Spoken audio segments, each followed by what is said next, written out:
Ironhold did not fear invasion. It prepared for it. From space, the fortress world looked like a planet wrapped in iron bones.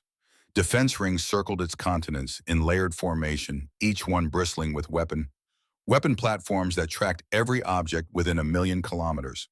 Orbital cannons drifted in silent procession, their barrels longer than city blocks, their firing chambers glowing faint blue with stored energy.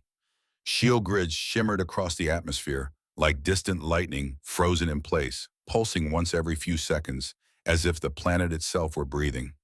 Even the magnetic field had been engineered. Decades ago, Ironhold scientists had altered the planet's electromagnetic signature to interfere with enemy targeting systems. The side effects were minor. Music played slightly off-key, communication signals occasionally drifted, but hostile missiles rarely flew straight, and that was what mattered. For 300 years, no enemy had conquered Ironhold. Entire armadas had broken themselves against its defenses. Pirate coalitions had turned away at the sight of its orbital rings. Warlords from the outer territories whispered its name the way ancient sailors whispered about storms they had no intention of sailing into. Ironhold was strong. Ironhold was feared, and Princess Lyra Ashford knew something the galaxy did not. Ironhold was brittle. She had discovered this truth not through battle but through patience, not through courage but through data. And now, standing alone in the deepest chamber beneath the capital bastion, she was the only person on the planet who understood how fragile their strength truly was. The chamber was circular, carved from black stone centuries ago, and threaded with glowing circuitry that pulsed in rhythm with the planet's defense grid. No windows, no natural light. Long-range sensors had already detected coalition movements among pirate states and outer warlords. Intelligence reports confirmed what the numbers suggested. Something was forming beyond the trade lanes, something organized. Multiple factions that had spent decades fighting each other were suddenly coordinating, sharing routes, sharing targets. Ironhold needed leadership, the kind that would hold when everything else broke. The council expected her to choose a legend. But Lyra was not searching for a legend. She was searching for survival. And she had learned through months of quiet study that no one on the council knew about, that those two things were not the same. She lifted her hand, and one pane expanded before her, filling the air with light. Commander Darius Kane. The name alone carried weight. 32 confirmed enemy vessels destroyed. 2 pirate flotillas shattered in decisive engagements. Hero of the Battle of Talon Rift.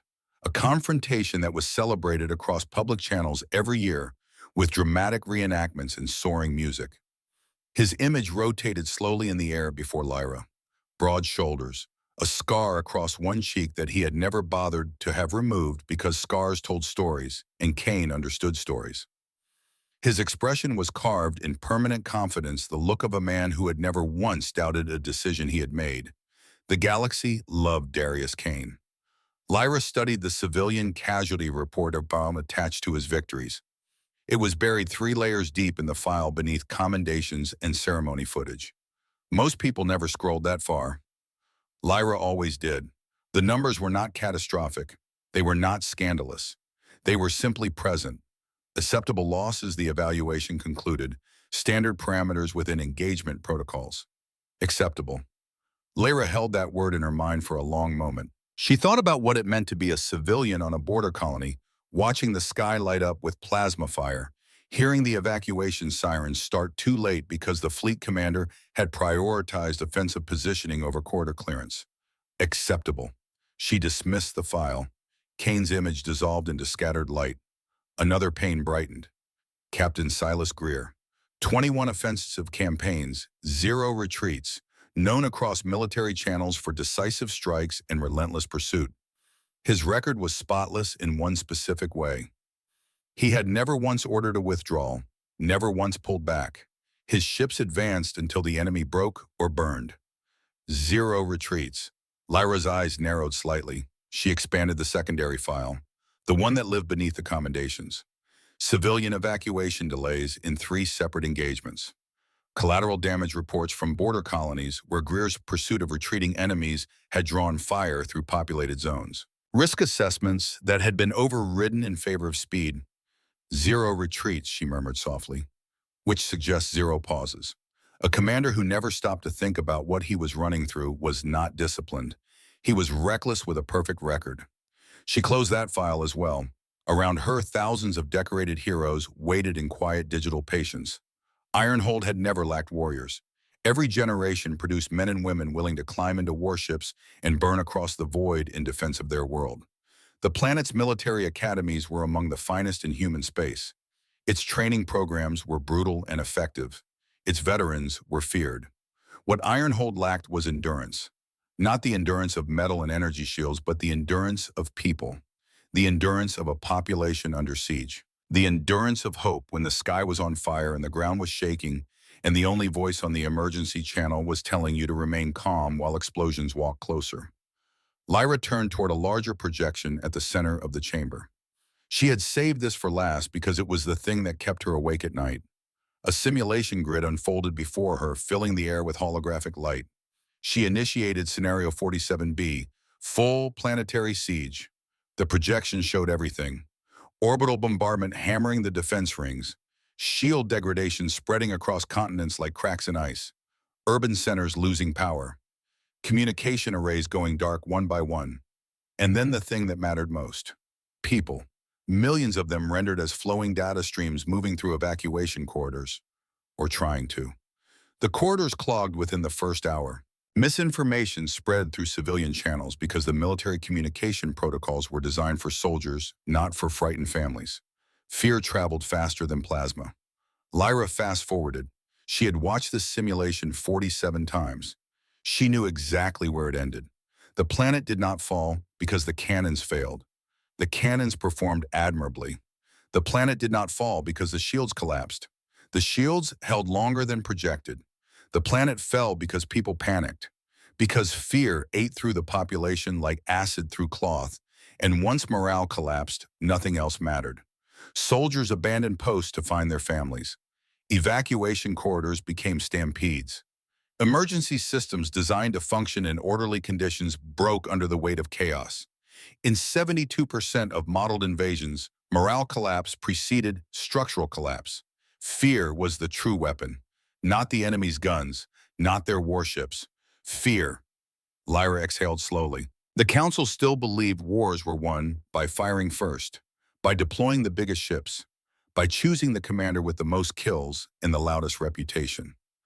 But Lyra had studied history deeply, not just military history, but the history of civilizations under pressure, the history of populations that survived impossible odds and the populations that did not. Wars were won by lasting longer, and lasting longer meant keeping people together, keeping them calm, keeping them believing that someone was thinking about them, not just about the enemy. Her hand moved again. This time she was not looking at rank, not looking at decoration, not looking at kill counts or fleet victories or public approval ratings. She was looking for something else entirely, a pattern she had defined in her own search algorithm, one she had never shared with the Council. A smaller pane brightened near the outer ring. Lieutenant Ethan Mercer. The system seemed almost surprised to present him. His file was modest in size, barely a fraction of Kane's or Greer's. No public hero broadcasts, no ceremonial footage, no dramatic reenactments, just service logs. Lyra tilted her head slightly. 17 successful extraction missions. She paused. 0 casualties. She blinked once. Read the number again. 0. Not low, not minimal, not acceptable. 0. She expanded the first mission report. Mining colony on the moon of Ardent Vale. Pirate incursion. Standard smash and grab operation targeting mineral reserves. Mercer had been ordered to hold the docking ring until reinforcements arrived. Standard defensive posture. Hold the line. Wait for the cavalry. Instead, Mercer had rerouted his squad to escort civilian transports through a maintenance conduit that was not rated for combat traffic. It was a service tunnel designed for equipment carts and repair crews, barely wide enough for a transport shuttle if you folded the wings. The risk was enormous. If the conduit failed, everyone inside would die. Mercer went anyway. The conduit collapsed behind them after the last transport passed through. The structural failure sealed the passage completely. The pirates reached the docking ring and found nothing. No hostages, no leverage, no panicked civilians to use as shields, just empty corridors and a collapsed tunnel. All civilians survived. His final note in the mission report read, "Recommend structural inspection of conduit Gamma 12. Also recommend improved signage in civilian sectors. Panic reduced evacuation efficiency by an estimated 14%. Clearer directional markers could reduce confusion in future emergencies." Lyra felt the corner of her mouth lift slightly, the first genuine expression she had allowed herself in hours. No self-praise, no mention of personal risk, no dramatic account of the moment he decided to disobey orders and lead people through a collapsing tunnel with pirates closing in behind him. Only improvement suggestions, only ways to make the next evacuation better. She opened the second mission, asteroid colony under meteor bombardment. Not an enemy attack this time, but a natural disaster that required the same skills and the same instincts. A rogue cluster of debris had been knocked loose from a nearby asteroid belt by gravitational fluctuations, and the colony's civilian warning systems had given less than 40 minutes of notice. Most military commanders would have focused on the colony's shield generators, reinforcing structural defenses to weather the bombardment.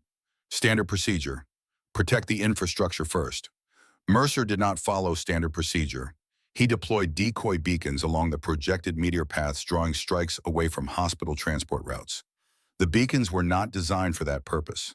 They were communication relays, repurposed on the spot with field modifications that his engineering team improvised in under 12 minutes. It was the kind of creative problem-solving that never appeared in tactical manuals, because no manual could anticipate every situation, and the people who wrote manuals were rarely the ones standing in the path of falling rock. When his ship's navigation AI malfunctioned from electromagnetic interference generated by the meteor impacts, most pilots would have pulled back. The debris field was dense. Visibility was compromised. Flying manually through it was not brave. It was, by any reasonable assessment, borderline suicidal. Mercer flew manually through the debris field for 23 minutes. He guided hospital transports through gaps in the falling rock that closed behind them seconds after they passed.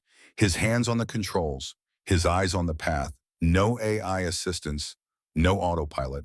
Just a man making decisions faster than any algorithm could process the variables, because algorithms did not have the one thing Mercer had in abundance: the refusal to let someone else die. 3 commendations were offered by the colonial governor. Mercer declined all 3. His response, filed in the official record with the same flat practical tone that characterized everything he wrote: recognition unnecessary. Redirect resources to residential shield repairs in Sector 9. The south wall sustained microfractures during bombardment and will fail within 60 days without reinforcement. Lyra's long ears angled forward as she read, an involuntary gesture, the equivalent of leaning in, the equivalent of a heart beating faster, though her face betrayed nothing. She continued through the files. Evacuation from a border outpost during a chemical breach. This one was different from the others. The outpost was under active attack when the breach occurred. A coolant line in the station's reactor had been ruptured by enemy fire, releasing a cloud of compounds that would dissolve organic tissue within minutes of sustained exposure. The attacking force, a small pirate raiding party, was still outside the station, still firing. Most commanders would have continued the fight, sealed the breach section, accepted the losses in that zone, and focused on repelling the attackers. The people in the contaminated section would be listed as casualties of the engagement. Regrettable but unavoidable. The math was simple: lose a section to save the station. Mercer did not do math that way. He opened a communication channel to the pirate raiding party, not to threaten, not to bluff, not to negotiate from strength. He transmitted a detailed scan of the chemical cloud and explained in calm and precise language that the compounds drifting through the station's ventilation system did not distinguish between defenders and attackers, that the cloud was expanding, that within 20 minutes it would reach the docking ring where the pirate ships were attached. He told them the truth, and he asked for time. The pirate commander, faced with the prospect of his own ships being contaminated by chemicals that would eat through hull seals within hours, agreed to a temporary ceasefire. Not out of mercy, out of self-preservation. But the result was the same. Mercer bought enough time for every civilian in the contaminated section to be evacuated through emergency airlocks, to transport shuttles he had prepositioned during the first minutes of the attack before anyone else had realized the coolant line was compromised. Personal risk rating, extreme. He had walked through the edge of the chemical cloud himself to carry a child whose mother had collapsed from early exposure. The medical report noted minor tissue damage to his hands and forearms. Mercer's own report did not mention this. It mentioned the child's recovery and the mother's treatment timeline. Civilian survival rate 100%. Lyra stopped pacing. She had not realized she had been pacing. She pulled up his psychological profile. The language was clinical, but the picture it painted was vivid. Displays high adaptive empathy, maintains humor under stress, prioritizes preservation of life over personal advancement, shows no pattern of seeking recognition or reward, no record of disciplinary action, no hunger for promotion, no ambition for glory, functions most effectively under high-pressure conditions where human lives are at immediate risk. One line in the evaluation stood out. Subject appears to derive personal meaning primarily from the act of preserving them others.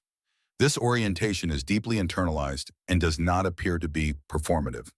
Just patterns. Save the people, then end the fight 17 times, 17 different situations, 17 different types of danger. And every single time, the same result. Everyone lived. Lyra returned to the central simulation grid.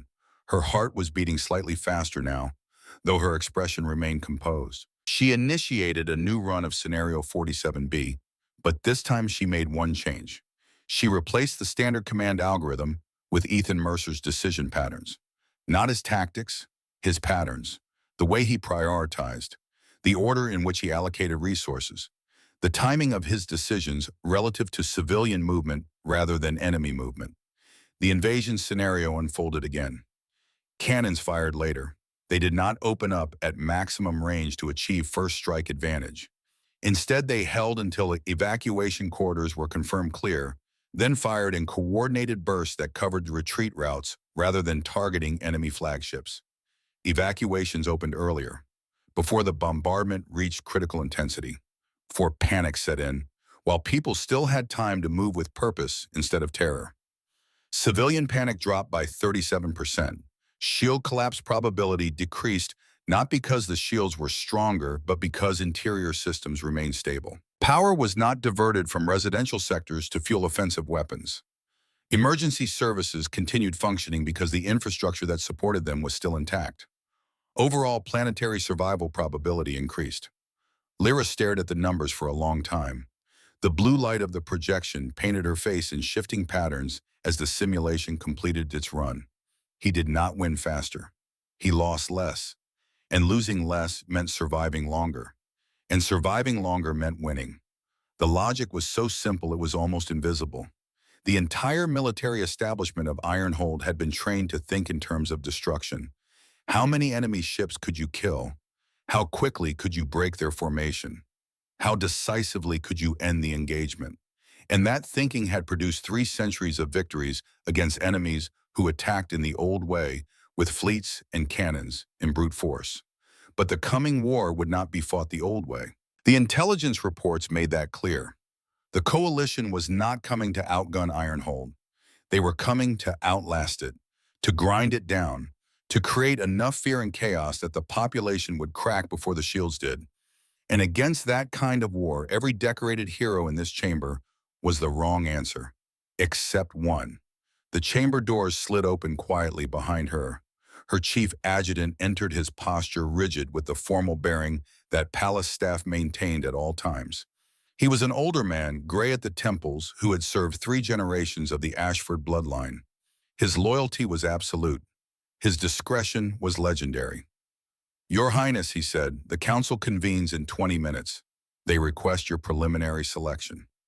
Lyra did not turn immediately. She was still watching the simulation end differently than it had every other time she had run it, watching the number that mattered most. Civilian casualties 0. "Send them this file," she said calmly. The adjutant stepped closer. His eyes moved across the floating pane. He read the name. There was a pause, not a dramatic pause, not a theatrical hesitation. The pause of a man who had served royalty long enough to know when a decision was about to cause an earthquake. "Lieutenant Mercer," he asked carefully. "Yes, Your Highness, the Council expects a more decorated candidate. Commander Kane has already been discussed publicly as the likely choice. The media channels have been preparing coverage. Lyra finally turned to face him. Her expression was calm. Her voice carried the particular weight of someone who had made a decision after 31 hours of careful analysis and was not interested in revisiting it. Decoration corrodes, she replied. Ironhold already has enough metal. The adjutant hesitated. He was too experienced to argue with a direct statement from the princess, but too loyal to remain silent when he believed she was walking toward danger. The public will question this choice, he said. Commander Kane has broad support. His name alone provides confidence. The public wants safety, Lyra answered. Not spectacle. They want to know that when the sky burns, someone is thinking about them. Not about glory, not about kill counts. About them. The adjutant studied her face. He had known her since she was a child. He had watched her grow from a quiet girl who spent too much time in the data archives into a woman who saw patterns that others missed. He had learned over the years that when Lyra Ashford spoke with this particular quiet certainty, she was usually right. He nodded slowly, though uncertainty still lingered in his eyes. In the ceremonial office, he asked carefully. For the appointment ceremony. Lyra turned back to the glowing pane. 17 extractions, 0 casualties. Notify them as well, she said. For a commendation ceremony, the adjutant asked. Lyra's gaze did not waver. She looked at the portrait of Ethan Mercer floating in the blue light. Calm expression, faint crease at his brow, as if he were permanently skeptical of anything unnecessary.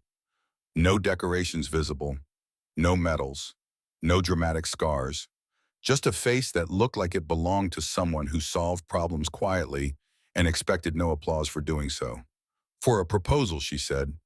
Silence filled the chamber. The word hung in the air between them, heavier than anything the floating panes of data could display. The adjutant's composure held but barely. His throat moved once. A marriage proposal. Your Highness, Lyra did not elaborate. She did not explain. She did not justify. The data was clear. The simulation was clear. The pattern was clear. Ironhold needed to bind its future to a new philosophy of defense, and the strongest binding in the political structure of the Ashford dynasty was marriage. This was not romance. This was architecture. Yes, she said simply. The adjutant swallowed once. Yes, Your Highness. After he left, Lyra remained alone with the floating light. The chamber hummed softly around her, the sound of circuitry and cooling systems, and the distant vibration of orbital defense platforms maintaining their eternal watch above the atmosphere. The galaxy believed Ironhold was unbreakable because of its weapons, because of its orbital cannons and shield grids and defense rings that could tear apart any fleet foolish enough to approach. And that belief had served the planet well for 3 centuries. But weapons only delayed defeat. They did not prevent it. A strong enough enemy, a persistent enough siege, a long enough war, and eventually the weapons would fail. The shields would fall. The cannons would overheat. And then what? Then it came down to people, to whether they held together or fell apart, to whether they trusted each other or turned on each other, to whether someone somewhere in the command structure was thinking about them. Lyra studied Ethan Mercer's portrait one final time. He did not look like a legend. He did not look like the kind of man whose name would echo through military academies for generations. He looked like someone who would fix a broken evacuation sign at 2 in the morning because it might save someone's life during the next emergency. That was exactly what Ironhold needed. She turned and walked toward the chamber doors. In 20 minutes, she would stand before the Defense Council and tell them that the most important military appointment in 3 centuries would go to a lieutenant with no major fleet command experience, no public recognition, and no ambition for the position. The council would resist. The media would question. The public would wonder. And far beyond the planet's defense rings in the dark between systems, enemy fleets were already gathering. They had heard the whispers traveling through trade channels. Ironhold had chosen a soft commander. The fortress world was distracted. The time to strike was now. They believed Ironhold had grown weak. They were wrong. Ironhold had grown wise. It simply did not look like what they expected wisdom to look like. The council chamber erupted exactly as Lyra had predicted. She stood at the head of the wussing obsidian table surrounded by the 12 most powerful military and political figures on Ironhold. Holographic projections floated above the table surface, displaying candidate profiles. Commander Kane's image held the largest frame positioned at center by default. The system assumed what the council assumed. Lieutenant Ethan Mercer Lyra repeated, her voice carrying clearly through the chamber. General Marcus Holt was the first to rise. He was a broad man with silver hair cropped close to his skull and a chest full of campaign ribbons that clinked faintly when he moved. He had commanded Iron Holt's Northern Defense Corridor for 15 years before joining the council. His reputation was built on 3 decisive fleet engagements that had crushed pirate incursions before they reached the inner systems. "With respect, Your Highness," Holt said, his tone suggesting the precise amount of respect required by protocol, "and not a gram more. This selection is unprecedented. Lieutenant Mercer has no large-scale command experience. He has led extraction teams, small unit operations. He has never commanded a fleet in open engagement." Lyra met his gaze. "Run the simulations," she said. The chamber fell quiet. A technician at the far wall activated the central projection. Scenario 47B unfolded in holographic light above the table. Planetary siege, orbital bombardment, shield degradation. The council had seen versions of this simulation before, but never with Mercer's decision patterns integrated. They watched in grudging silence as the numbers changed. Civilian survival rate climbed. Panic indicators dropped. Infrastructure damage decreased because emergency systems remained functional. Planetary survival probability increased by 12%. 12%. For Iron Hold, with its 3 centuries of optimized defense protocols and its military academies that graduated the finest officers in human space, 12% was enormous. It meant the difference between holding for 6 months and holding for a year. The difference between a population that endured and a population that shattered. The numbers are compelling. One counselor admitted reluctantly. But numbers are not leadership. Holt sees the opening. Commander Kane is a proven leader. His name alone will reassure the public. He has experience managing large fleet operations. He understands the political landscape. Lyra let them speak. She had expected this. She had prepared for it. She allowed every objection to land, every criticism to be voiced, every doubt to fill the room. Then when the silence returned, she spoke. "Commander Kane's record includes civilian casualty rates that this council has classified as acceptable. Captain Greer's record includes evacuation delays in 3 border colonies. These are the candidates you consider proven leaders. I am not questioning their courage. I am questioning their priorities." The chamber shifted. Some counselors exchanged glances. Holt's expression hardened. "War requires hard choices," he said firmly. "Yes," Lyra replied. "The question is, who makes the hard choice to save people instead of choosing the easier path of simply winning battles and accepting losses?" The vote was not unanimous. It was not close to unanimous. But Lyra held constitutional authority over military appointments, and the council's role was advisory. When the final objection had been raised and answered, she made the appointment official. Lieutenant Ethan Mercer would become the supreme commander of planetary defense. The chamber emptied slowly. Counselors filed out in clusters, murmuring in tones that carried disapproval without quite crossing into insubordination. Holt was the last to leave. He paused at the door and looked back at Lyra with an expression that was difficult to read, something between frustration and calculation. "I hope your data is correct, Your Highness," he said. Lyra watched him go. She filed that expression away in her memory. She had learned long ago that the most dangerous opposition was the kind that smiled as it left the room. That evening, Lyra returned to the simulation chamber alone. She ran Scenario 47B one more time. Not because she doubted her decision, but because she needed to see the numbers again. The way some people needed to hear a certain piece of music when the world felt uncertain. The numbers were her music. They were the thing that told her she was not wrong, even when everyone around her believed she was. The simulation ended the same way. Civilian casualties 0. She closed the projection and stood in darkness for a long moment. The weight of what she had done pressed against her chest like a physical force. She had staked her reputation, her political authority, and possibly her dynasty's future on a man who fixed evacuation signs. If she was wrong, Ironhold would not just lose a battle, it would lose faith in the Ashford bloodline. And faith once lost did not return. But the data was clear, and Lyra Ashford trusted data the way soldiers trusted their weapons, with her life. What she did not see was what happened after Marcus Holt left the Bastion. What she did not see was the encrypted channel that opened from his private quarters that evening, reaching beyond the defense rings, beyond the trade lanes, into the dark spaces where signals were designed to vanish. The idealists usually survived because they were standing behind the people who actually did the fighting. The people who died were the ones on the front line following orders that prioritized sentiment over strategy. He would not let that happen to Ironhold. The message he sent was 6 words long. Ironhold has chosen a weak commander. The reply came within the hour. Brief, cold, efficient, advance the timeline.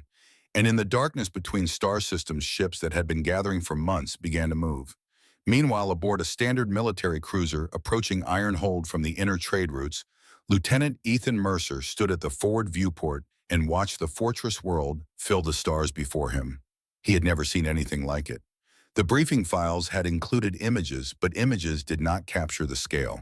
Defense rings shimmered in layered formation, each one a manufactured moon of weapons and sensors, each one large enough to cast a shadow across a continent. Energy grids pulsed in steady rhythm across the atmosphere like the heartbeat of something impossibly large.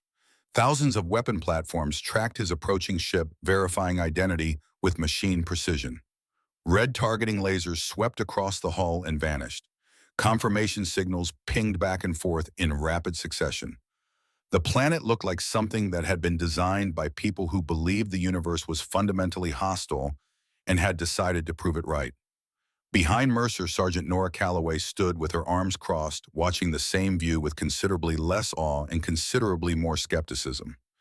Nora had served with Mercer for 6 years across 9 of his 17 extraction missions. She was his second in command, his tactical conscience, and the only person in the military who could tell him he was being an idiot and have him actually listen. She was compact, sharp-eyed, and practical in the way that people become practical when they have spent years in situations where impractical thinking gets people killed. Her hair was cut short for efficiency. Her uniform was regulation but undecorated. She and Mercer shared a philosophy about metals. They were heavy and served no functional purpose. "You know this is a mistake," she said. "Not a question." Probably, Mercer replied without looking away from the viewport. "You have never commanded anything larger than a 12-person extraction team." "Also true. And now you are going to command the planetary defense of the most heavily armed world in human space." Mercer swallowed once. "When you say it out loud, it does sound concerning." Nora moved to stand beside him. The light from Ironhold's defense grid played across both their faces. She studied his profile. He looked the same as he always did. Calm, slightly tired, faintly amused by circumstances that would have paralyzed most people with anxiety. "Why did you accept?" she asked. Mercer was quiet for a moment, because she asked the right question. Who did the princess? In her briefing message, she did not ask if I could win a war. She asked if I could keep people alive during one. Nobody has ever asked me that before. Nora said nothing for a long moment. Then she uncrossed her arm and straightened her posture. "Well," she said, "let us go keep people alive then." Mercer smiled faintly. "I preferred shuttles," he muttered softly. The cruiser docked without ceremony. No music, no banners, no honor guard waiting on the landing platform, only efficiency. Mercer stepped off the ship carrying a single duffel bag and wearing a uniform that fit correctly but showed no particular effort toward presentation. His boots were clean but not polished to mirror shine. Nora followed 2 steps behind, her eyes already scanning the docking bay with the automatic threat assessment of someone who never fully trusted any environment she had not personally secured. Inside the Capitol bastion, stone walls rose beside glowing circuitry. Ancient fortress design blended with advanced systems in a way that felt both old and unstoppable. He was escorted by 2 guards who said nothing. Nora walked beside him, cataloging every corridor, every security checkpoint, every automated drone that scanned them as they passed. The bastion's interior was a monument to a civilization that had decided to make permanence its religion. Stone walls 6 meters thick rose beside circuitry that carried data at the speed of light. The architecture felt both ancient and unstoppable, as if the builders had understood that true strength was not about choosing between tradition and technology. It was about refusing to abandon either. Mercer ran his hand along the stone wall as he walked. Cold, dense.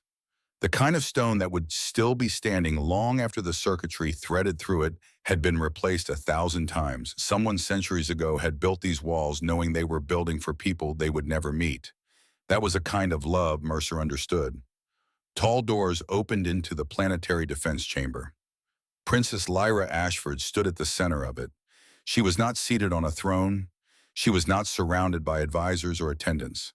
She stood before a projection of the planet itself, rotating slowly in blue light, and she was studying it with the focused attention of someone who had spent a very long time thinking about what she was looking at. The way a doctor studies a patient, the way an engineer studies a structure that everyone else believes is sound, but she knows is cracked. She turned as he entered, her long tapered ears angled slightly forward. Her dark eyes assessed him with a directness that most people would have found uncomfortable. There was no warmth in the assessment, no coldness either. It was precise, clinical, the gaze of someone who had already studied every file, every report, every psychological evaluation associated with the person standing before her, and was now comparing the data to the reality. Nora stopped at the threshold of the chamber without being asked. Some spaces required only the people who belonged in them. She recognized this as one. Lieutenant Mercer Lyra said calmly. He bowed.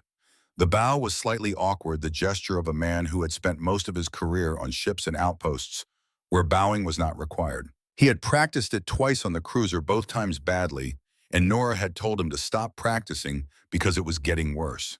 But the bow was sincere. There was no false humility in it and no false confidence. Just a man acknowledging the situation he had walked into and offering the only thing he had to offer.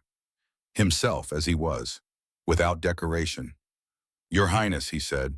There was no audience, no council, no cameras. Just the two of them in a room full of blue light and the quiet hum of a planet preparing for war. Lyra stepped closer. Her expression shifted. Not dramatically. Lyra Ashford did not do anything dramatically. But the clinical assessment softened into something thoughtful.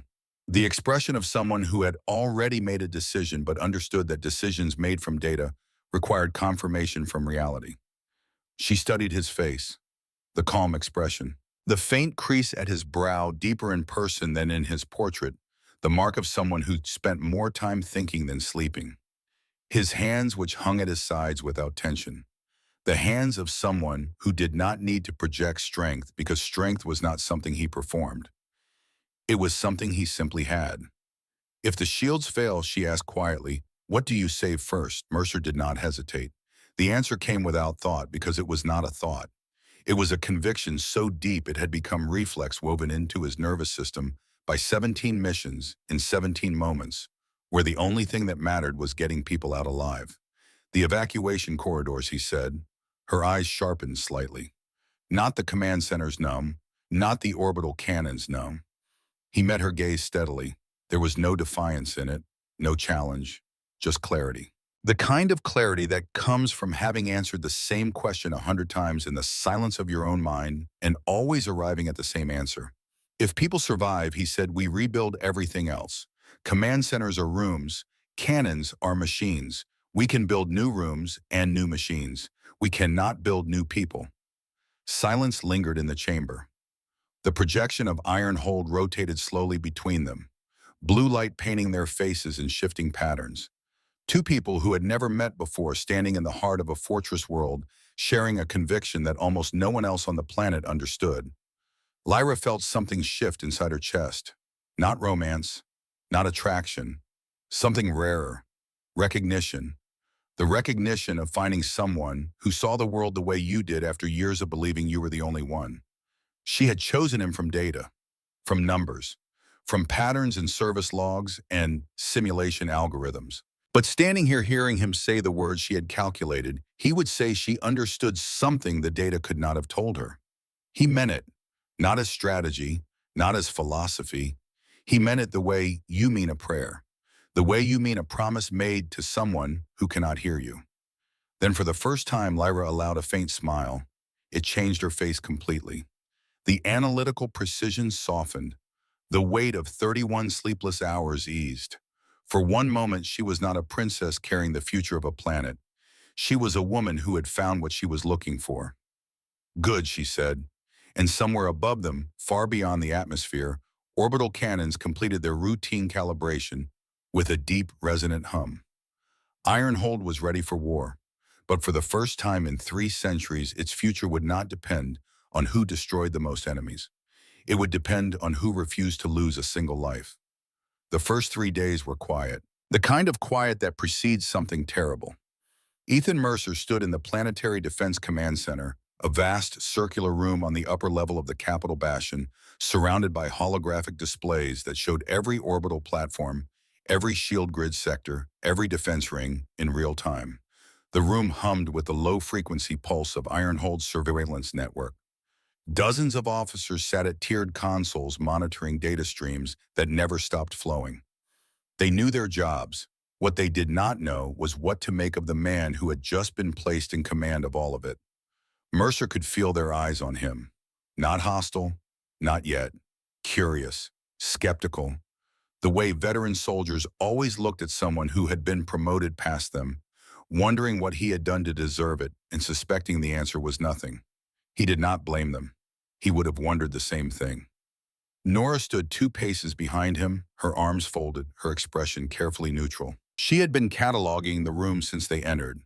Exits, sight lines, communication relays, the body language of every officer present. Old habits from extraction missions. You always knew your environment before you tried to change it. Mercer studied the defense grid display for a long moment. Then he spoke. His voice was calm, not loud, not commanding in the way that military dramas portrayed command. Just clear. I need the power allocation records for the last 6 months, he said. Specifically the distribution between ceremonial districts and residential zones. The officer nearest to him, a captain with 15 years of service, and the expression of someone who had heard a great many foolish requests in her career, looked up from her console. Ceremonial districts, sir. Yes. How much energy is currently routed to the Palace Quarter, the Memorial Corridor, and the Victory Plaza lighting grid? The captain pulled the data. The number appeared on screen. Mercer studied it. Then he nodded slowly, the way a doctor nods when a diagnosis is confirmed. Reroute 60% of that allocation to residential shield reinforcement in the sectors 7 through 14. The room went still, a collective pause, fingers hovering over consoles, eyes shifting sideways to gauge whether anyone else was going to say something. The Palace Quarter lighting grid was not just decoration. It was symbol. For 300 years, the brilliance of Ironhold's ceremonial districts had been visible from orbit, a statement to every approaching ship that this world was wealthy, powerful, and unafraid. Dimming those lights was not a tactical decision. It was a cultural one. Sir, the captain said carefully, that allocation has been standard since the founding era. The ceremonial grid is considered essential for public morale. Mercer turned to face her. His expression was patient, not condescending. Patient. The expression of someone who had explained difficult things to frighten people many times and had learned that patience was more effective than authority. When the bombardment starts, he said, and people in Sector 12 lose power to their emergency shelters because the grid was overloaded, they will not feel reassured by the fact that Victory Plaza was well lit. Move the power. The captain held his gaze for a moment. Then she executed the order. It was the first of many. Over the next 48 hours, Mercer restructured Ironhold's defense priorities with the methodical precision of someone who had spent years studying how people died in emergencies and had decided to prevent every death he could anticipate. He opened evacuation corridors that had been sealed for decades. He repositioned medical frigates from rear staging areas to forward positions along civilian transport routes. He ordered emergency communication systems recalibrated to broadcast on civilian frequencies, first military frequencies second. Each order generated resistance. Each resistance was met with the same quiet logic. The most significant confrontation came not from the council, but from the officers who served under him. Mercer ordered a complete revision of the emergency communication protocols. The existing system transmitted alerts on encrypted military frequencies, then filtered through civilian communication offices that translated and rebroadcast them to the public. The process took between 4 and 7 minutes. 4 to 7 minutes. In a bombardment that was the difference between orderly evacuation and stampede. Mercer ordered the system inverted. Civilian frequencies would receive alerts simultaneously with military channels. The language would be simplified. Every alert would include three pieces of information: what was happening, where to go, and how long they had. Nothing else. The communication chief objected forcefully. If we broadcast on open civilian frequencies, the enemy can hear our alerts. They will know our evacuation timing. They will target the corridors. Mercer listened. He nodded slowly. Then he asked a question. If the enemy targets evacuation corridors, what does our defense fleet do? The communication chief paused. Protects them, she answered. Exactly, Mercer said. The corridors become priority targets, and priority targets receive priority protection. We are not hiding our evacuation plans from the enemy. We are daring them to attack the one thing we will defend with everything we have. The communication chief stared at him for a long moment. Then she redesigned the system in 12 hours. When General Holt challenged the repositioning of medical frigates during a council briefing, Mercer responded with a single question. How many civilians died during the Talon Rift engagement because medical ships were positioned behind the battle line instead of along evacuation routes? Holt's jaw tightened. The answer was 237. Everyone in the room knew the number. No one had ever framed it as a consequence of fleet positioning before. Mercer continued. Those deaths were classified as unavoidable collateral. I am reclassifying them as preventable, and I am adjusting our deployment to prevent them. Holt said nothing more in that meeting, but Lyra, watching from her position at the head of the council table, noticed something in his expression that troubled her. Not anger. Anger she could manage. What she saw was patience, the patience of someone who was waiting for something. She filed it away. That evening, alone in her private study, Lyra reviewed the defense grid's communication logs, not the official channels. The deep system logs that recorded every electromagnetic emission from every transmitter on the planet. It was a habit she had developed years ago when her father had taught her that the most important information was always in the data that no one thought to check. She found the anomaly on the third hour of review. A transmission burst. Brief. Encrypted. Originating from within the Capitol Bastion itself. Routed through a series of relay points that bounced the signal through Ironhold's own defense ring, satellites, before launching it outward beyond the sensor perimeter into open space. Someone inside the Bastion was communicating with someone outside Ironhold's defenses. Lyra's blood went cold. Not from fear, from the particular fury of someone who had trusted the people around her and was now confronting the possibility that one of them was a traitor. She traced the signal path. The encryption was military grade, the kind available only to senior officers. The relay routing was sophisticated, designed to mimic standard defense grid calibration signals. Someone with deep knowledge of Ironhold's communication architecture had built this channel carefully over time, hiding it in plain sight. The signal originated from the eastern wing of the Bastion. Senior officer quarters. Marcus Holt's quarters were in the eastern wing. Lyra closed the display. She sat in silence for a long time. The weight of what she had found pressed against her chest with a force that made breathing difficult. If Holt was communicating with external forces, then the coming attack was not just anticipated. It was coordinated. The enemy knew things they should not know. Shield frequencies, defense grid rotation schedules, the timing of the command transition. Her first instinct was to arrest him immediately, confront him, strip his rank, lock him in a cell and tear his communication network apart piece by piece until she found every connection, every contact, every piece of information he had transmitted. But Lyra had not survived the politics of the Ashford dynasty by following first instincts. If she arrested Holt now, she would have one traitor in custody and no knowledge of how deep the network went. She would not know who he was communicating with. She would not know what information had already been shared. She would not know whether there were others. And the enemy, alerted by the sudden silence of their source, would adjust their plans in ways she could not predict. There was another option, more dangerous, more uncertain, but potentially far more valuable. Leave the channel open, control what flowed through it, turn the traitor's weapon into her own. The weight of this decision was not tactical, it was moral. Leaving Holt in place meant allowing a traitor to continue operating within the highest levels of Ironhold's government. If she misjudged the situation, if Holt transmitted something she had not anticipated, people could die. Not abstract people in simulation models. Real people in real homes on a real planet. This was not a decision she could make from data alone. Data told you what was probable. It did not tell you what was right. She needed to tell Mercer.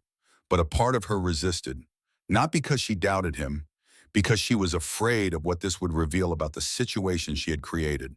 She had chosen this man. She had staked everything on him. And now she was about to tell him that the planet he had been asked to defend was already compromised from within. She went anyway, because Lyra Ashford did not let fear make her decisions. She let it inform them. Mercer's quarters were modest.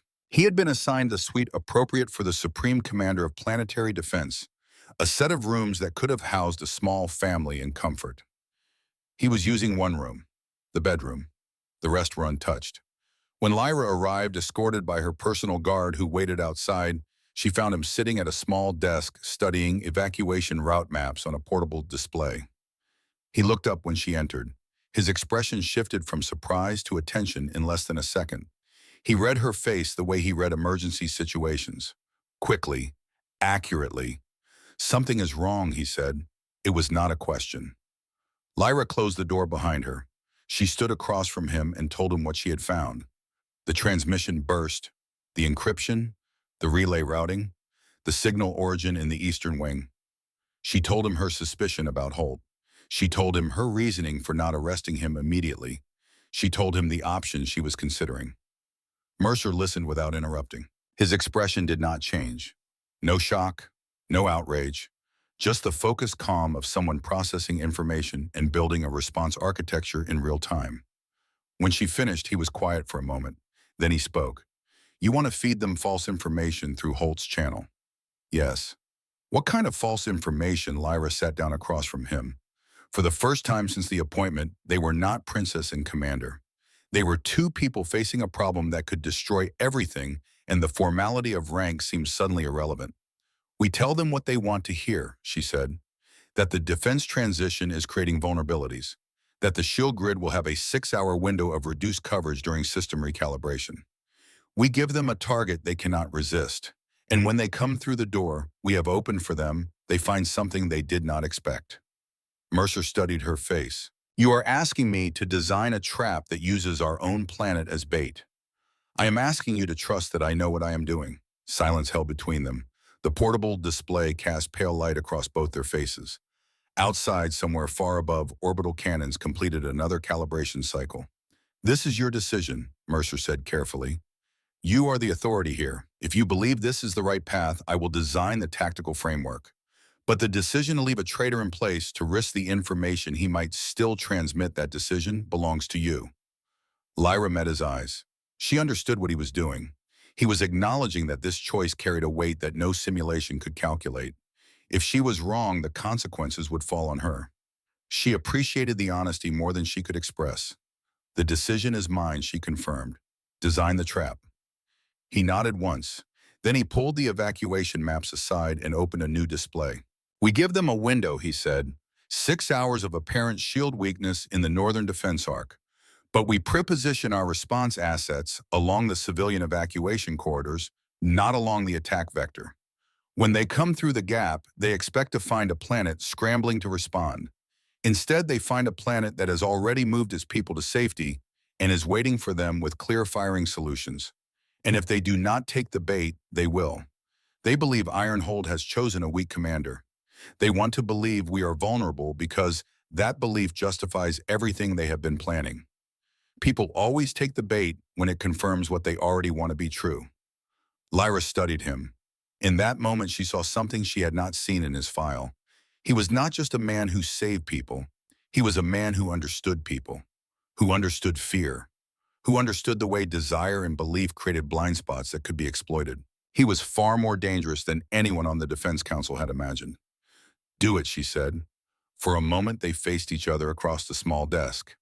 The moment held something neither of them named, not romance, not attraction, understanding. The particular understanding that exists between two people who have both been told that the world works one way and who have both discovered that the world works differently. Lyra had discovered it through data, through 31 hours in a dark chamber watching simulations of her world dying because everyone had been building defenses against the wrong enemy. Mercer had discovered it through 17 missions. Through carrying people through collapsing tunnels and chemical clouds and debris fields, learning with each extraction that the thing most likely to kill you was not the enemy's weapons, but the absence of someone who cared whether you lived or died. Different paths, same destination. And now they were going to defend a planet together. Lyra turned toward the door. As she reached for the panel, Mercer spoke. Your Highness. She paused. The simulation you ran, the one that made you choose me. What was the number? She looked back at him. He was watching her with the calm curiosity of someone who genuinely wanted to know, not to validate himself, but to understand the mind of the person he would be working with. 12%, she said. Improvement in planetary survival probability. He nodded slowly. And the civilian casualty projection. 0, she said. He was quiet for a moment. Then the crease at his brow softened. Not a smile exactly, but close. That is the only number that matters, he said. Lyra left his quarters and walked through the silent corridors of the bastion toward her own chambers. She had made her choice. She had made her gamble. Now she had to see it through. The deception was set in motion within hours. Lyra authorized a series of defense grid recalibrations that were genuine in every technical detail except one. The shield coverage reduction in the northern arc was real, but it was scheduled to last 15 minutes, not 6 hours. The false duration was transmitted through Holt's compromised channel by embedding it in routine maintenance communications. Mercer quietly repositioned assets. Medical frigates moved to forward positions along northern civilian evacuation routes. 2 assault squadrons were staged behind Ironhold's largest moon out of sensor range. Emergency shelters in the northern residential sectors were pre-activated. Civilian alert systems were primed for silent deployment. Every move looked from the outside like the fumbling adjustments of an inexperienced commander still learning his role. From the inside, they were the precise components of a trap. Holt, watching from his seat at the council table, showed no visible reaction. He believed he already knew what was happening, a weak commander making weak decisions. The information flowing through his channel confirmed it. He did not know that every time he returned to his quarters and activated his shielded communication room, the signal he transmitted had already been shaped by the woman he had dismissed as a naive princess playing at strategy. 4 days after the deception began, the long-range detection grid triggered. The alarm filled the chamber with a deep, steady tone. Incoming fleet. Multiple contacts. Emerging from slip space beyond the outer defense ring. Dozens of ships materialized from the distortion of faster-than-light travel. Their hulls were marked with pirate war banners, crude painted insignias that flickered in the light of their own engines. But these were not the ragged vessels of opportunistic raiders. These ships were heavy, organized into attack formations that spoke of coordination and planning. A coalition fleet, larger than intelligence had predicted. Pirate warlords from the outer territories, mercenary companies from the border systems, and at least 2 former military vessels that had been decommissioned and sold on the black market years ago. Someone had been building this force for a long time. Someone with resources, someone with patience, and someone with information about exactly when to strike. The council erupted. Deploy full counterstrike, one counselor demanded. Activate heavy bombardment protocols. Target their command ship immediately. Others joined the chorus. Voices overlapped. Fingers pointed at tactical displays. 3 centuries of military tradition surged to the surface, demanding the response that Ironhold had always given. Maximum force, immediate retaliation. Show the enemy the cost of approaching the fortress world. Mercer studied the fleet formation carefully. His eyes moved across the display with the focused attention of someone reading a language that others could not see. The formation was aggressive, but not reckless. The ships were arranged to funnel through the northern defense arc exactly where the shield gap had been advertised. They were coming through the door that Lyra had opened for them. The bait had worked, but something else caught his attention. The fleet's center of mass was offset. The heaviest ships, the ones with the most firepower, that were not positioned at the front of the formation. They were trailing, held back, as if the vanguard was expendable, as if someone expected the first wave to encounter resistance and was willing to sacrifice it to test Ironhold's response. This was not a raid, this was a probe. And behind the probe was the real attack. Mercer filed that observation. Then he did something unexpected. Open a channel, he said. The council stared at him. They are preparing attack positions, General Holt snapped. His voice carried contempt that was no longer bothering to disguise itself. This is not the time for communication. This is the time for action. Yes, Mercer replied calmly, and they expect fear. He held Holt's gaze for 1 second longer than necessary, not a challenge, an observation. Then he turned back to the communication officer. The channel opened. Static hissed across the connection, the deliberate interference of a fleet that wanted to project dominance even in its communications. A voice came through, male, amused. The kind of amusement that comes from believing you hold every advantage. Iron Hold, we have come to test your new commander. The pirate leader's voice dripped with theatrical mockery. We hear he is a man of mercy. Let us see how mercy performs against cannon fire. Mercer transmitted calmly. His voice carried no tension, no anger, no fear, just the measured clarity of someone delivering information. This is Iron Hold planetary defense. Civilian evacuation corridors are already active. There are no hostages to take, no panic to exploit. You may turn back now. Laughter echoed across the channel, not from one voice, from many. The bridge crews of a dozen ships laughing at the fortress world that had chosen a commander who opened conversations instead of firing solutions. The pirate leader responded through the laughter. You think mercy is strength? No, Mercer answered evenly. I think discipline is. The transmission ended. Moments later, the pirate fleet advanced. The sky above Iron Hold ignited. Orbital cannons fired in controlled bursts, targeted sequences that Mercer had designed to serve a dual purpose. Each burst cleared an evacuation corridor. The cannon fire swept enemy fighters away from the paths that civilian transports would use, creating safe channels through the chaos of battle. Shields flared bright under bombardment. The northern arc absorbed the first wave of enemy fire. The shields held. They had never been weakened. The 6-hour window had never existed. The pirate vanguard, expecting to punch through compromised defenses, instead met full shield integrity and focused defensive fire. Explosions rippled across space like silent storms. Debris spun outward from shattered pirate vessels. The vanguard faltered. Ships that had expected an easy breach found themselves caught in a crossfire between orbital platforms that had been quietly repositioned over the past 4 days. But inside the cities below, something different happened. Something that no previous defense of Iron Hold had ever achieved.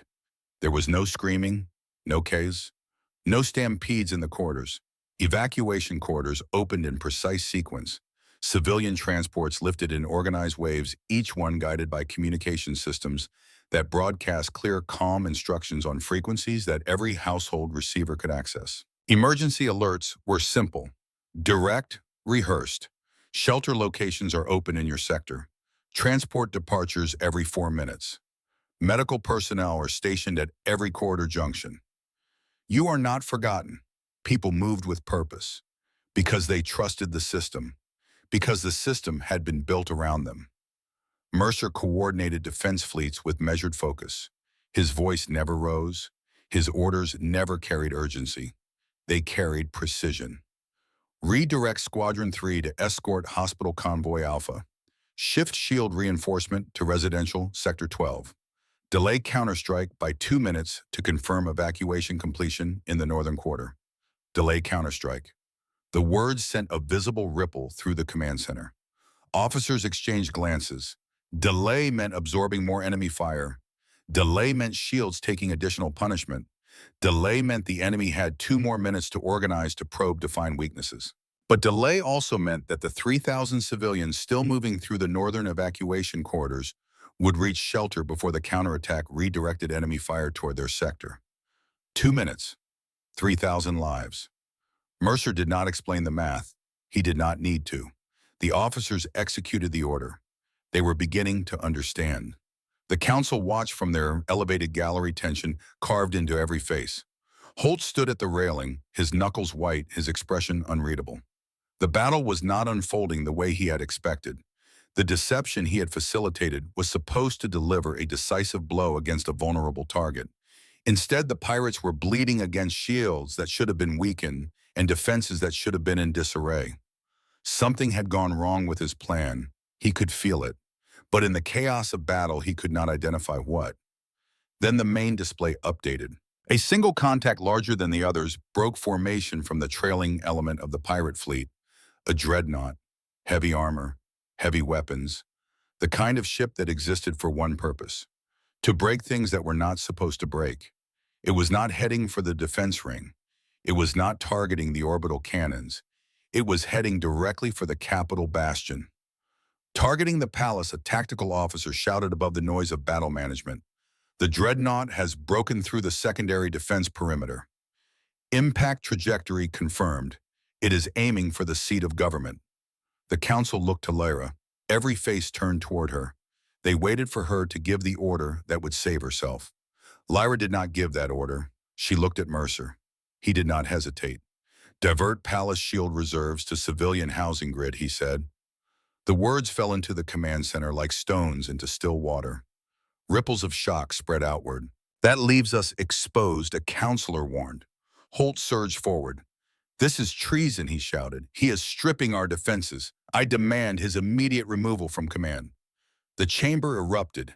The dreadnought continued its approach. Seconds mattered. Lyra Ashford stood. The chamber did not fall silent because she raised her voice. It fell silent because she did not.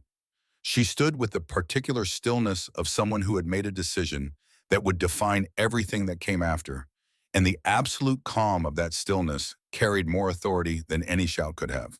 She looked at Marcus Holt. She looked at the council. She looked at the tactical displays showing the dreadnought bearing down on her home, on her throne, on her life. Then she looked at Mercer, and in his eyes she saw what she had seen in his file, what she had seen in the simulation, what she had seen in the quiet room where he had told her that people mattered more than machines. Conviction. The conviction of a man who had carried a child through a chemical cloud and had not mentioned it in his report. Execute his order, Lyra said. Her voice was level, absolute, final. The energy flow shifted. Palace shield reserves surged outward, reinforcing the civilian housing sectors. The capital bastion shields dropped to 20% capacity. The council chamber, the throne room, the governmental heart of Ironhold was exposed. Holt stared at her. For the first time, his composure cracked. Not because the shields were down, because she had chosen, definitively, irreversibly. She had chosen the man who saved people over the institution that ruled them. And in that choice, Holt realized something that chilled him more than any enemy weapon could. He had lost. Not the argument, not the political maneuvering. He had lost Lyra. She was beyond his influence now, beyond the council's influence. She had crossed a line that could not be uncrossed, and she had done it with open eyes and absolute certainty. The dreadnought fired. The blast struck the capital bastion's diminished shields. The chamber trembled. Lights flickered. Dust fell from stone walls that had stood for 3 centuries without shaking. Emergency lighting activated in amber pulses. The shield held. Barely. 20% capacity absorbed the impact that would have overwhelmed a civilian housing grid. The bastion shook but did not break. The stone walls built by people who understood that true strength was not about choosing between old and new, but about refusing to abandon either absorbed the residual energy and held. And in the residential sectors, that would have taken the overflow energy. From a palace shield deflection, 60,000 people sat in emergency shelters, alive unharmed, unaware of how close they had come, protected by a decision that had been made in a chamber above them, by a man they had never met and a woman who had chosen him. Simultaneously, the orbital cannons that Mercer had repositioned over the past 4 days aligned with geometric precision along the dreadnought's post-firing trajectory. A ship that has just discharged its primary weapon is for approximately 11 seconds at its most vulnerable. Shield generators are recharging. Weapon capacitors are cycling. Defensive systems are temporarily deprioritized. 11 seconds. Mercer had calculated for this. Every repositioned cannon, every adjusted firing arc, every seemingly random adjustment he had made to the defense grid had been building toward this moment. Focused fire converged from 7 orbital platforms simultaneously. The dreadnought's shield shattered. Its hull fractured along structural lines that the concentrated fire exploited with surgical precision. The ship broke apart in silence As all things break apart in space without sound, without drama, just light and debris and the slow, expanding cloud of what had been the most dangerous weapon in the pirate fleet.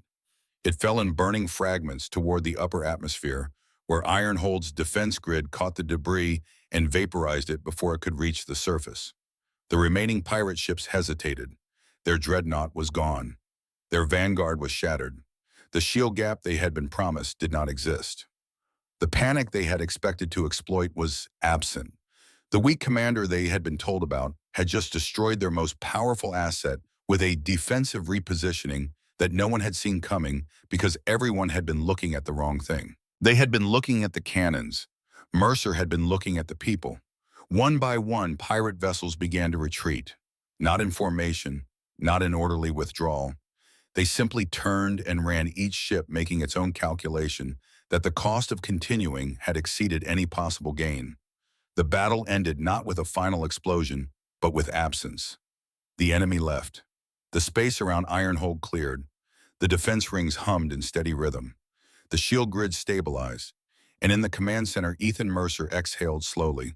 For the first time since the alarm had sounded, his shoulders dropped. His hands, which had been steady throughout, trembled once. Briefly. He pressed them flat against the console, and the trembling stopped. 17 extractions, he murmured under his breath. Let us make it 18. No one heard him except Nora, who stood where she always stood, 2 paces behind. Damage reports streamed in. Shield strain significant, but within recovery parameters. Orbital cannon thermal load moderate. Infrastructure damage to residential sectors minimal. Military casualties 4 wounded, none critically. Civilian casualties 0. The number hung in the air of the command center like something sacred. 300 years of Ironhold's history, dozens of engagements, hundreds of skirmishes, and civilian casualties had always been part of the accounting. They were listed in reports under headings like collateral impact and non-combatant losses. Numbers that commanders noted and counselors acknowledged, and everyone accepted as the unavoidable cost of defending a world at war. 0 was not a number Ironhold was accustomed to seeing in that column. The council stood in stunned silence. Whatever arguments they had been preparing, whatever political maneuvers they had been planning, all of it evaporated in the face of that single number. Lyra watched from the gallery railing. Below her, Mercer stood at the command console. His posture was still straight, his expression was still calm, but Lyra could see his hands, pressed flat against the console surface, and she could see the faint tremor that ran through his fingers before he stilled them through force of will. He was afraid. He had been afraid the entire time. Not of the enemy, not of the dreadnought. He had been afraid of the number. Afraid that this time, for the first time, the number would not be 0. He was not fearless. He was terrified. And he did it anyway, every single time. That was the difference between Ethan Mercer and every decorated hero in Ironhold's history. The heroes were brave. Mercer was afraid. And afraid people who act anyway are not brave. They are something more.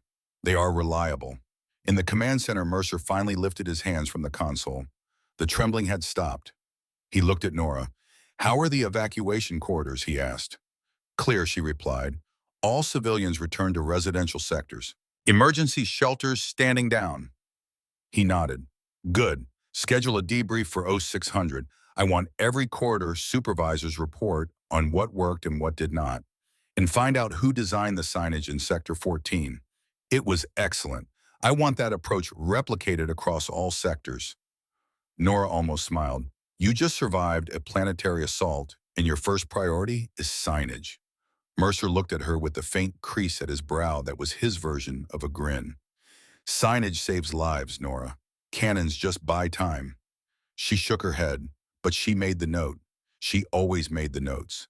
But the battle was over, and the war had not yet begun. The pirate fleet was a probe. Mercer had seen it. Lyra had seen it. The heavy ships trailing behind the vanguard, the ones that had turned and fled when the dreadnought fell, they were not the main force. They were the test. Somewhere in the darkness between systems, someone was analyzing what had happened today. Someone was studying Ironhold's response patterns, its shield configurations, its defensive positioning. Someone was learning, and Lyra still had a traitor sitting at her council table. The next battle would not be the same. The enemy would adapt. They always did. And when they came again, they would not come with the confidence of predators attacking vulnerable prey. They would come with the caution of hunters who had learned that their prey had teeth. But that was a problem for tomorrow. Tonight, for the first time in weeks, Lyra allowed herself to breathe. Not the controlled, measured breathing of a princess managing a crisis. The deep, unsteady breathing of a woman who had bet everything on a stranger and watched him prove her right. The silence after battle is not the same as peace.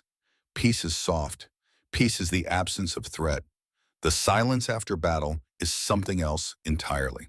It is the sound of a world holding its breath, waiting to see if the thing that just tried to kill it is truly gone or merely gathering strength to try again. Ironhold held its breath. In the hours following the pirate fleet's retreat, the planet's defense grid remained at full alert. Orbital cannons tracked the empty space where enemy ships had been their targeting systems, cycling through scan patterns with tireless mechanical patience. Shield grids pulsed at elevated intensity, burning through energy reserves at a rate that could not be sustained indefinitely, but that no one was willing to reduce. Not yet. Not until the darkness beyond the defense rings had been empty long enough to trust. Lyra Ashford did not sleep that night. She stood in her private study surrounded by displays that showed every sector of Ironhold in real time. Civilian return protocols were proceeding smoothly. Medical stations reported minor injuries from the evacuation itself.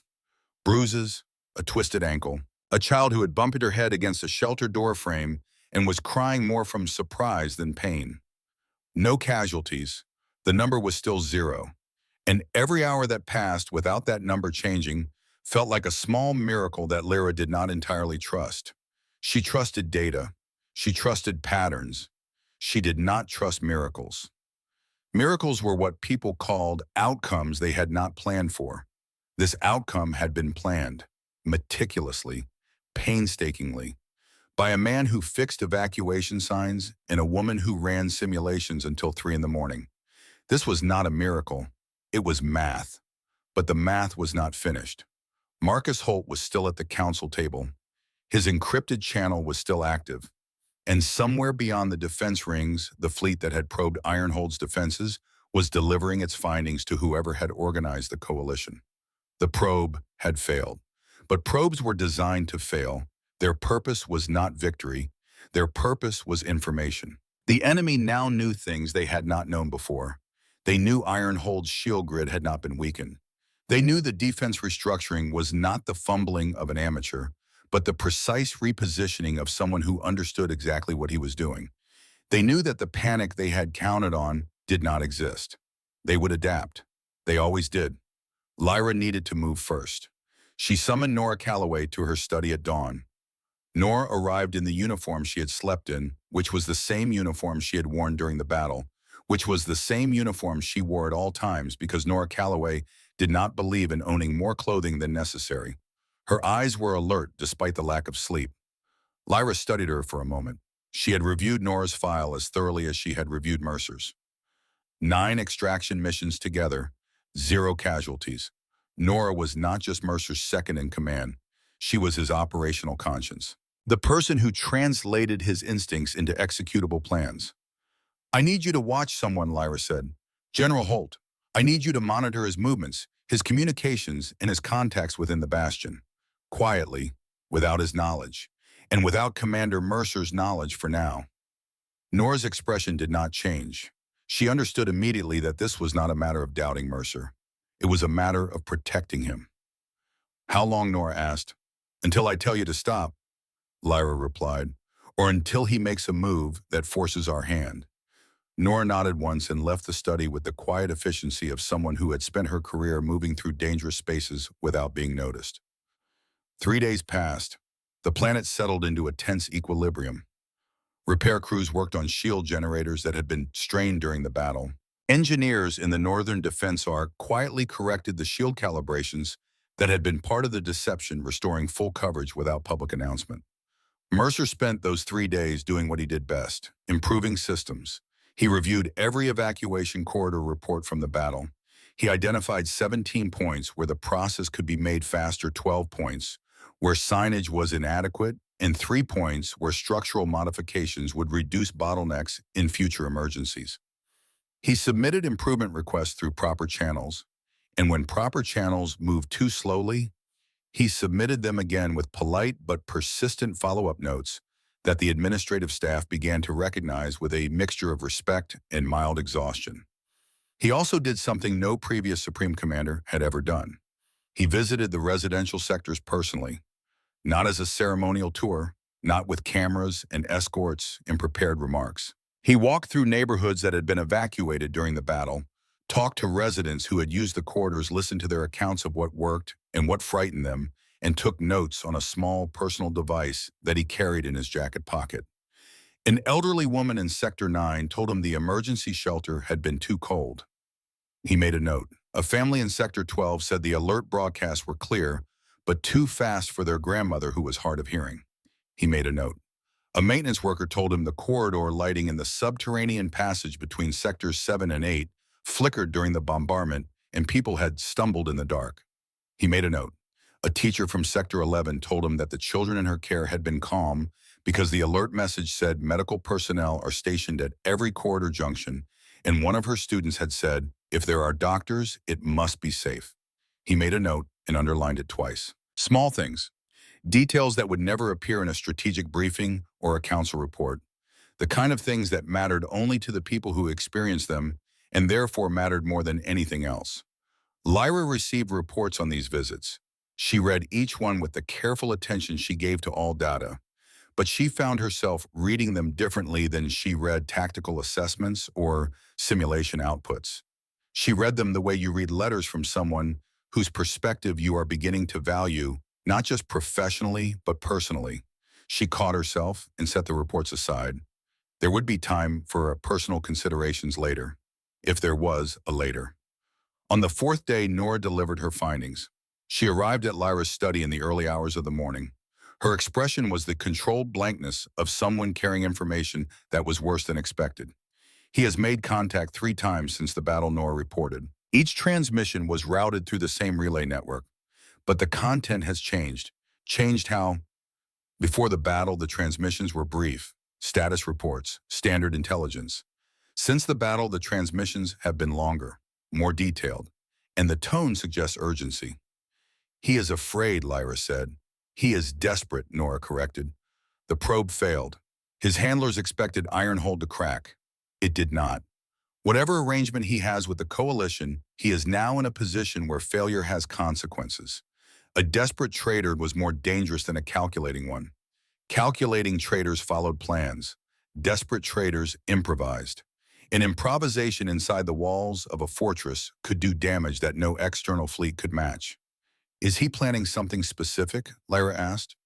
Nora placed a small data device on Lyra's desk. He referenced the internal communication grid, specifically the civilian alert system. Lyra's blood went cold. The civilian alert system. The one Mercer had redesigned. The system that had kept 60,000 people calm during the bombardment. The backbone of Mercer's entire defense philosophy. If someone corrupted that system during an attack, the result would be exactly the kind of chaos that Ironhold's enemies needed. Not shield failure. Panic. The weapon that killed planets from the inside. He is going to sabotage the alert system, Lyra said. That is my assessment, Nora confirmed. Lyra stood. She could not simply arrest him. Holt was a general, a member of the council, a man with allies and 3 decades of service. If Lyra arrested him without incontrovertible proof, the political fallout would fracture the council at the worst possible moment. She needed him to act. She needed him to commit an overt act of sabotage that could not be explained away. She needed to catch his hand before it struck.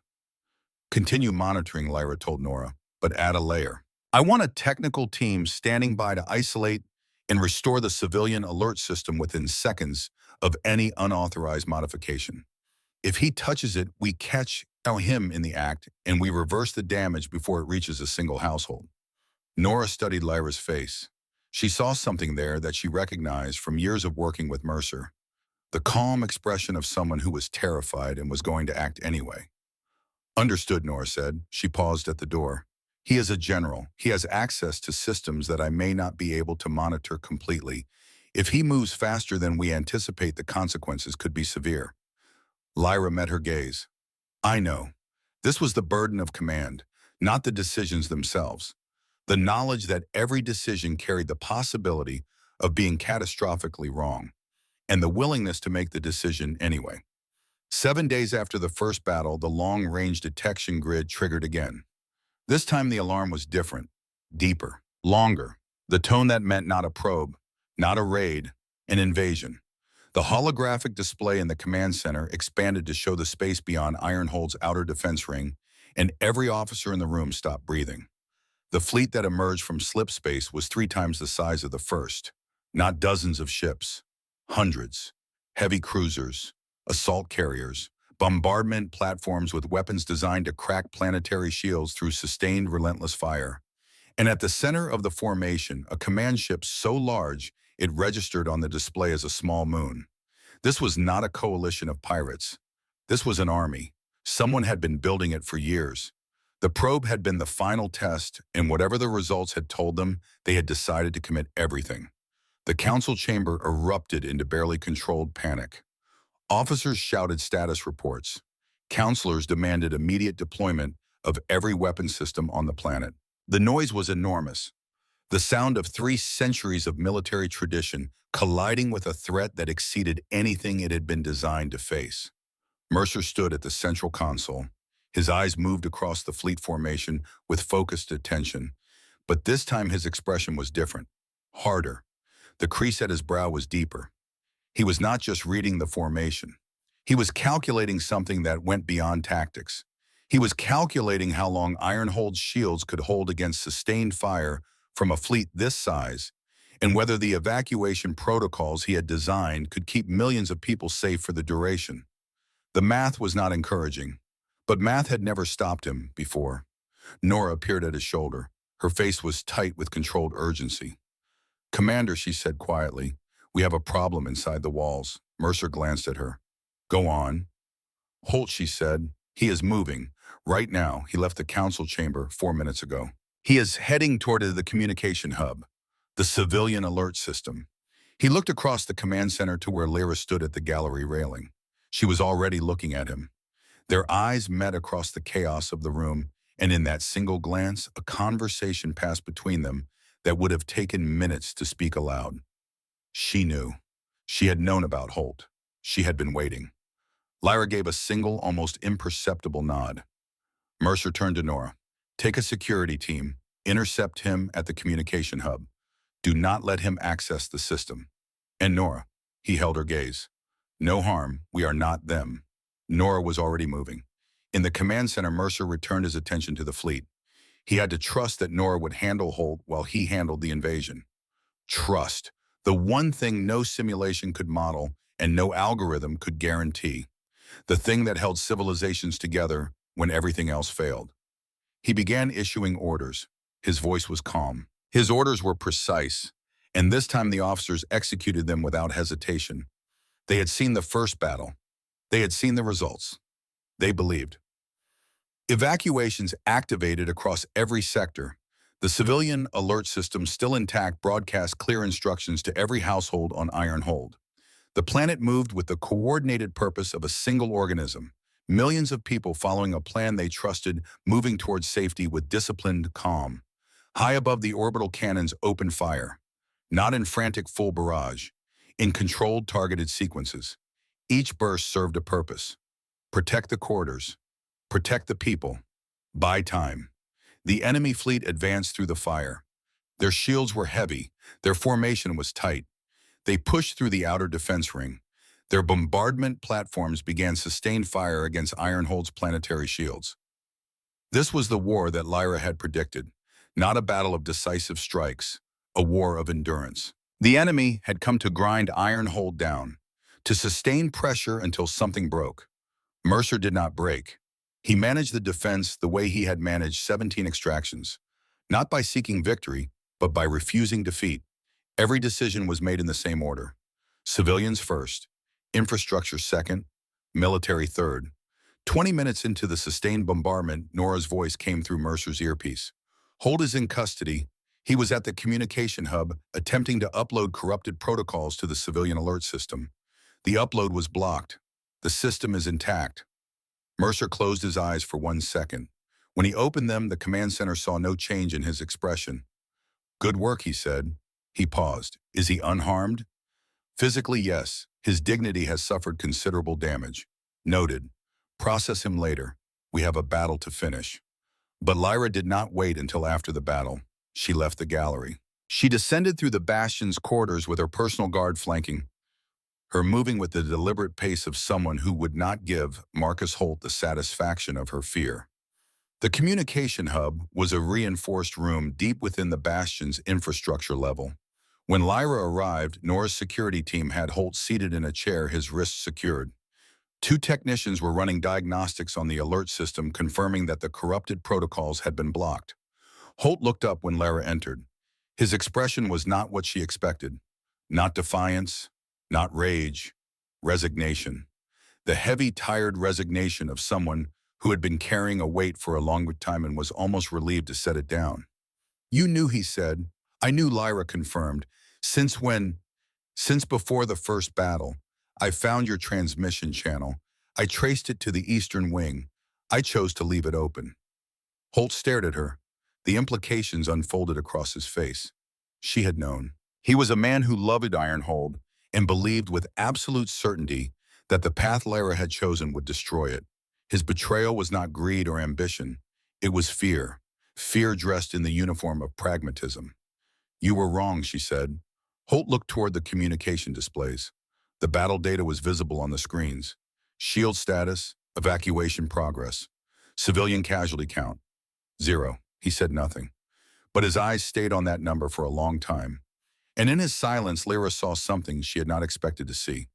Not just defeat, not just the resignation of a man who had been caught. She saw doubt. The first crack in the certainty that had driven him to betray his own world. The first moment when Marcus Holt considered the possibility that 0 casualties was not a fantasy, that it was a number that a man could maintain through skill and conviction and the terrifying willingness to put everyone else's life ahead of his own. It was not enough to forgive what he had done, but it was enough to make Lyra understand why he had done it.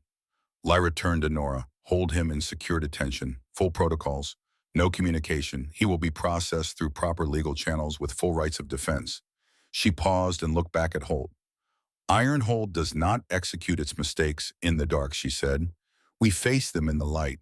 That is what makes us different from the people you were helping." She left the communication hub and returned to the gallery. The entire encounter had taken less than 10 minutes.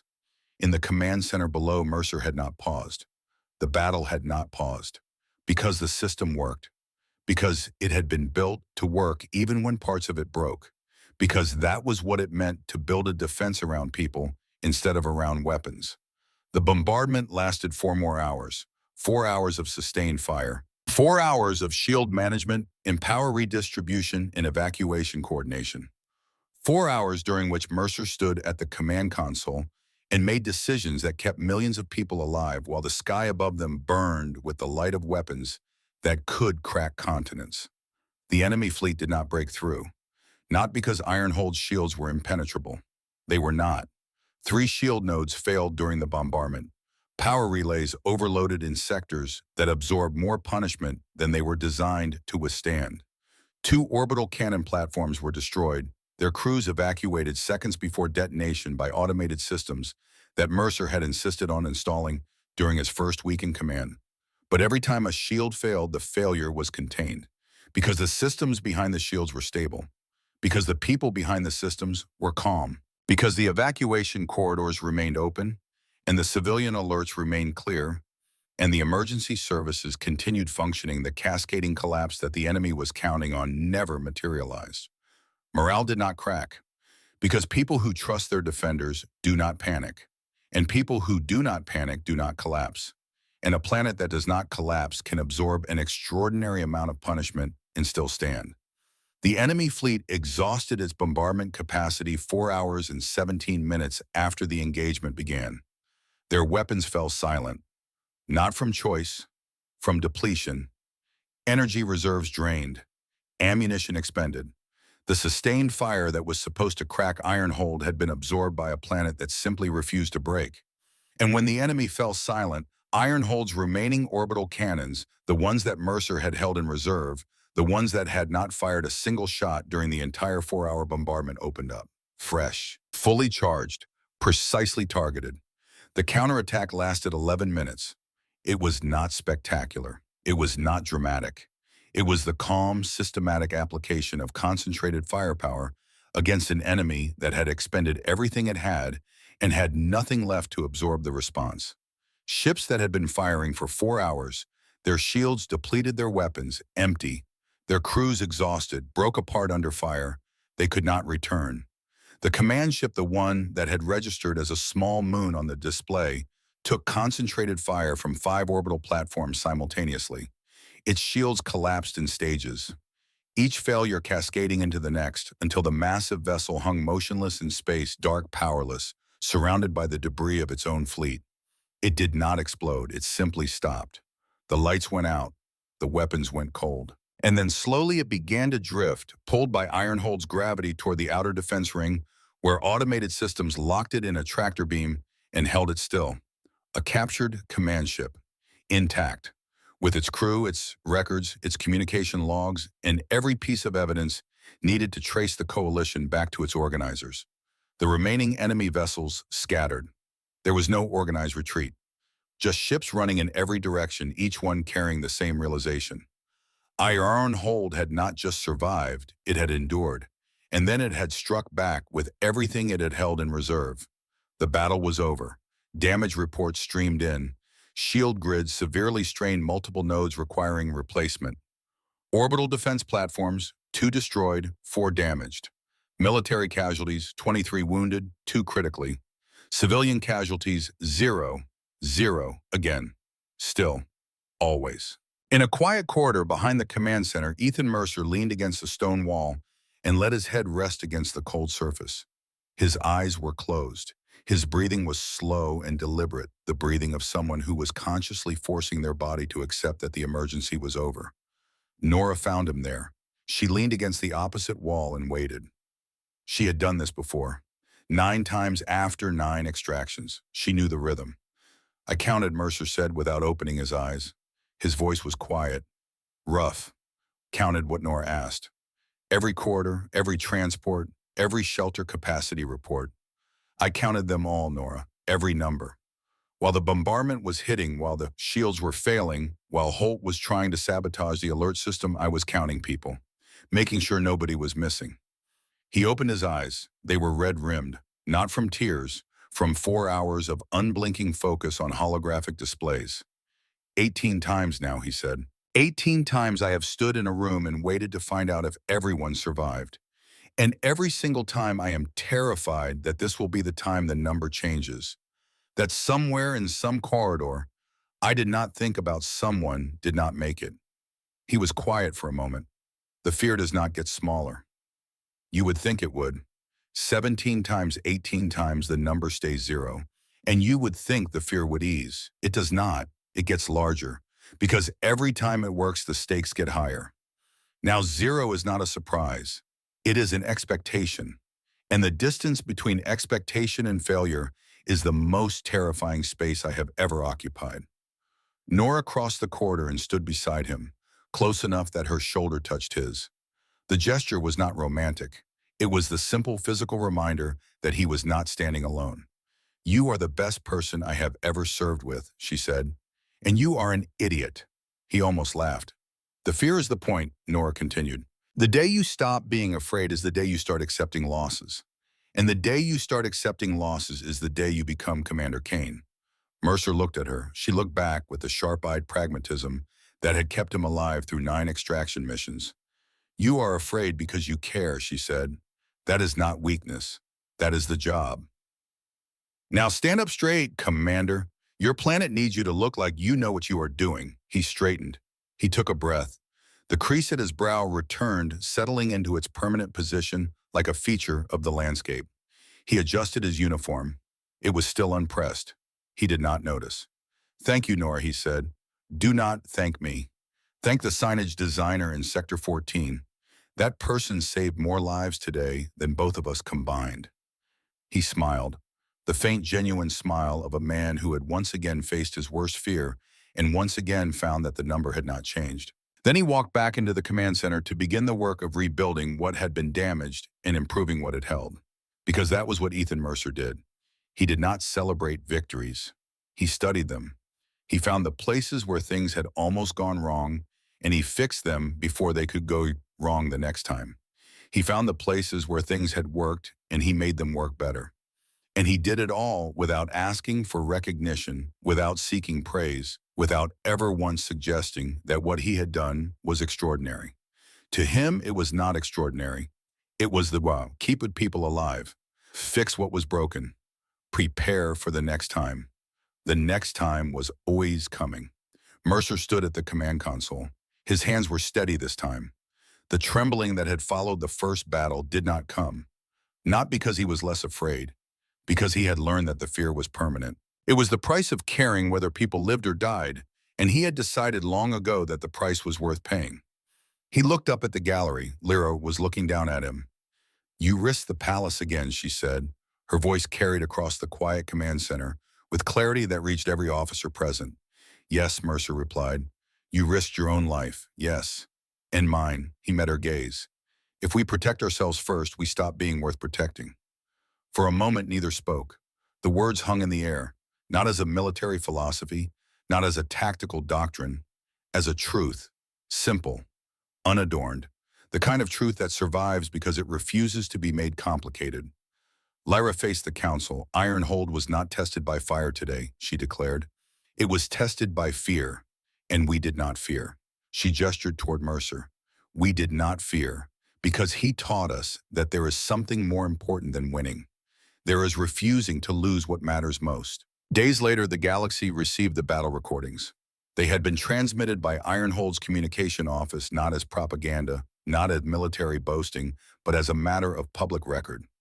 Ironhold believed in transparency. It always had. And the recordings showed something that no one in the galaxy had expected. Ironhold had not won through overwhelming destruction. It had won through control, through unity, through the systematic, deliberate, unwavering refusal to sacrifice civilians for spectacle. The recordings showed evacuations that functioned with precision, communication systems that kept people informed and calm, a commander who delayed counterattacks to ensure evacuation corridors were clear, a princess who ordered her own palace shields diverted to protect residential housing. Other human worlds studied the data. Military academies requested copies of the defense protocols. Governments convened special sessions to review their own emergency systems. A new phrase spread across human space, carried by news channels and diplomatic communications, in the quiet conversations of people who had watched the recordings and recognized something in them that they wanted for themselves. "Save the people. The planet will follow." The formal announcement came 10 days after the second battle. Lyra stood before the full Defense Council, the military leadership of Ironhold, and a live transmission feed that carried her words to every household on the planet and every human world within communication range. She announced the marriage of Princess Lyra Ashford and Commander Ethan Mercer. She did not frame it as romance. She did not speak of love or affection or personal feelings. She spoke of policy, of architecture, of the deliberate strategic decision to bind Ironhold's future to the defense philosophy that had saved it. "This world has survived for 3 centuries because of its weapons," she said. Her voice carried the authority of 3 centuries of Ashford rule and the conviction of a woman who had earned her own authority through 31 hours in a dark room and 2 battles that proved her right. "It will survive the next 3 centuries because of its people. Commander Mercer has shown us what it means to build a defense around humanity itself. I am committing the Ashford dynasty to that principle. Permanently." The council did not object. They had no grounds for objection. The results were incontrovertible. The data was clear. After the public announcement, after the cameras powered down, and the council filed out and the bastion returned to its quiet routine of preparation and vigilance, Lyra found Mercer in the corridor outside the chamber. He was standing by a window that overlooked the city below, watching civilian transports move through streets that had been evacuation corridors days ago and were now once again simply streets. Children were playing in a park that had been an assembly point during the bombardment. A vendor was selling food from a cart that had been pushed aside to make room for medical equipment. Life was resuming, not because the danger had passed, because people believed it was safe to resume. That belief was the most powerful weapon on Ironhold, and Ethan Mercer had built it. She stood beside him. For a moment, neither spoke. The window glass reflected both their faces overlaid on the city below. Two people standing side by side watching a world they had saved together. The galaxy will think this is a political arrangement, Mercer said. His voice was quiet, not hurt, not disappointed, simply observant. It is a political arrangement, Lyra replied. He nodded. Good. I would not want them to think Ironhold had gone soft. She looked at him, the faint humor in his voice, the crease at his brow. The calm that was not calm but courage so practiced it had become indistinguishable from peace. I chose you because of data, she said softly. 17 missions, 0 casualties, a 12% improvement in planetary survival probability. The data was clear. She paused. The pause lasted long enough for the light from the window to shift slightly, the planet's engineered magnetic field bending distant starlight into faint prismatic patterns. I am staying because of you, she said, not the data, you. Mercer looked at her. For the first time since she had known him, the crease at his brow smoothed. His expression opened. Not dramatically, not theatrically, just enough for her to see what was behind the calm exterior. Behind the mission reports and the evacuation protocols and the decline commendations and the notes about signage. He had been alone for a very long time. Not physically alone. Surrounded by people always. Nora, his team, the civilians he saved. But alone in the way that matters most. Alone in his conviction. Alone in his belief that saving people was more important than defeating enemies. Alone in a galaxy that celebrated destroyers and forgot protectors. And now someone saw him. Not what he did. Not what he achieved. Him. Thank you, he said. The words were simple. They carried everything he could not say and did not try to. Years passed. Pirate coalitions avoided human systems. Not because humans were the most violent species in the galaxy. Humans were far from the most violent. Not because human weapons were the most powerful. Other civilizations had weapons that made Ironhold's orbital cannons look like firecrackers.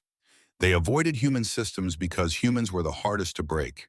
They did not collapse into chaos when the sky burned. They did not abandon their own when the shields fell.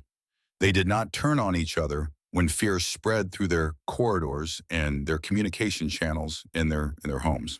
They held together. They endured. They moved with purpose through evacuation corridors that someone had designed with their safety as the first priority instead of the last. They trusted voices on emergency channels that spoke clearly and calmly because the people behind those voices cared whether they lived or died. Humanity did not endure because it loved war.